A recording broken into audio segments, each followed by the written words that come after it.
Every summer, I have the same dream. Stargazing in the backyard with s'mores, state parks and hikes where no one is looking at their phone, and that one overnight trip that we keep talking about. A real family vacation where we disconnect. Sound familiar? And then August arrives, and you look back and think, what did we actually do? Not the big things you planned, and somehow the money is still gone. Because summer has a way of costing everything and giving nothing back. Not in one big expense, but in hundreds of small ones. Fast food on the way home because everyone was tired. The ice cream truck that appeared out of nowhere. Camp fees, band t-shirts, and the kids need more money. For what? I don't know. Daycare field trips, snacks for teenagers who apparently never stop eating. And somehow you get to August and the popsicle in the backyard summer you imagined is replaced by a receipt from a drive-thru and summer that has slipped through your fingers. I've been there, and I want to show you how to make sure that that doesn't happen this summer. Here's what I want you to know before anything else. It's not too late. Even if summer has already started, even if you haven't planned a single thing, even if you already feel behind and overwhelmed. The best memories I have with my kids don't cost much. Walking to the popsicle stand when my oldest two were in a double stroller, we ate popsicles until we were hot and sticky and laughing, and it cost maybe $6. Parking our truck at the edge of a field for the city fireworks instead of going inside with hundreds of people, together having a blast in the back of our truck watching the fireworks.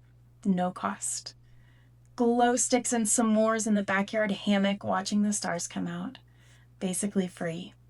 And the library. We love the library. It's air conditioned and it will occupy my kids for hours. Also free. The memories your kids will talk about are almost never the expensive ones. They're the ones where you were present and you had a plan. Here's the thing about summer. It feels open and free. School's out, schedules loosen. It feels like there's time for everything. But that openness is exactly what makes it expensive. When there's no plan, every decision gets made in the moment, and it's in the moment decisions that are almost always the most expensive ones. You're tired, the kids are bored, someone's hungry, and the path to least resistance costs $15 at a drive-thru. Multiply that by the whole summer, and you've got August with nothing to show for it. The fix isn't restricting your summer. It's deciding ahead of time what your summer actually looks like. What trips do you want to take? What experiences matter to your family? What are you willing to spend money on? And what aren't you? Make those decisions once before summer starts, and then let the plan happen. That's what I do every year, and I'll show you exactly how. I've been planning our summers with a spreadsheet for years. I know, super exciting. The one I'm sharing with you today is even better than the ones that I've been using. I built it specifically to walk you through everything you need to plan a summer that actually feels like summer. It's free and it's linked below this video. It's a Google Sheet, so you can make a copy in one click and start filling it out today. Let me show you how it works. This is where you start. Tab 1 is your summer overview. This is where you list every single thing happening this summer, every activity, every extra expense, and put a rough budget next to each one. See how I've already listed things like vacation Bible school, a week at camp, road trips, back to school shopping. This is the part that most people skip. They never put it all in one place. And that's exactly why August feels like a mystery. When you can see the whole summer in one place, and the total at the bottom, you stop being surprised. Even if the number is bigger than you expected, knowing is always better than not knowing, because now you can make decisions. You can decide what to cut, what to adjust, what actually matters, and what doesn't. You fill in your estimates now, and then you update the actuals as the summer goes on. And the difference column tells you where you stand. Tab 2 is where the magic happens for individual trips. One column per day, and in each column, everything. The date, where you're staying, the name and address, notes about laundry or check-in times, gas and mileage for that day, what you're eating for breakfast, lunch, dinner, snacks, and what you think it's going to cost, activities you've planned and what they cost, tickets and admission, and notes for anything else, and then a day total that adds up automatically. This is how I've planned our National Parks road trip. Hotel names, addresses, what we were doing each day, and what we expected to spend all in one place before we left. So when we got there, we weren't making decisions from scratch every single day. The decisions were already made. We knew where we were sleeping. We knew what we were eating. We knew what the day was going to cost. And when something came under budget, we had a little extra for ice cream on the way home.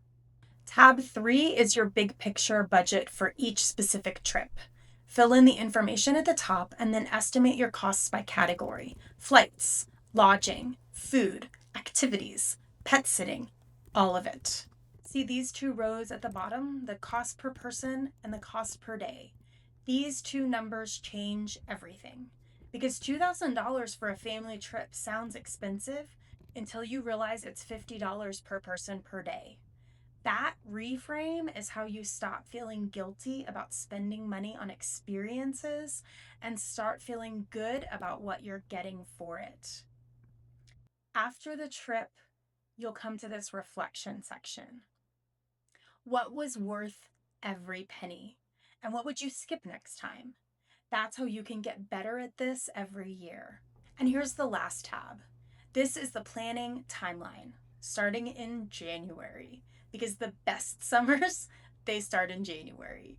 Not because you need to have it all figured out, but because the best camps fill up and the best campsites book up and the best deals disappear. So the earlier you start, even if it's just writing down your dreams, the more will actually happen. I want to tell you something about how we do summer now.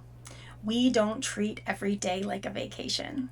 If we go to the water park, we go after 4 p.m. when it's cheaper.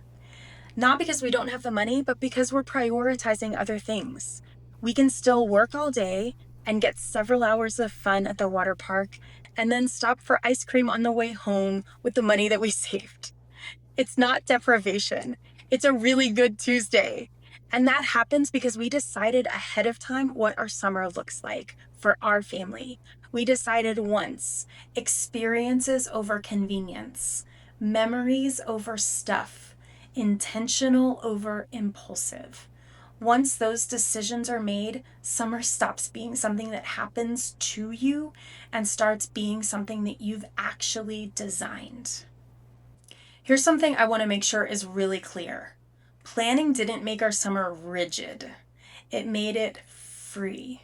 People think having a plan means you can't be spontaneous, but I think it means the absolute opposite. The big expenses are already accounted for. When trips are planned and the budget is set, we can say yes to the spontaneous things without stress. The ice cream run that wasn't on the schedule, the last-minute concert, the friend who calls and wants to meet up at a splash pad and go out for dinner. We can say yes to all of it because we already said yes to the things that mattered and no to the things that didn't. I don't plan so that I can be rigid. I plan so that I can pivot. That's what a plan actually gives you. Not a restricted summer, a free and joy-filled summer. The summer planning spreadsheet is linked in this video. It's free and it's a Google Sheet, so you can click the link and make your own copy in one click. Use tab 1 to map out your whole summer.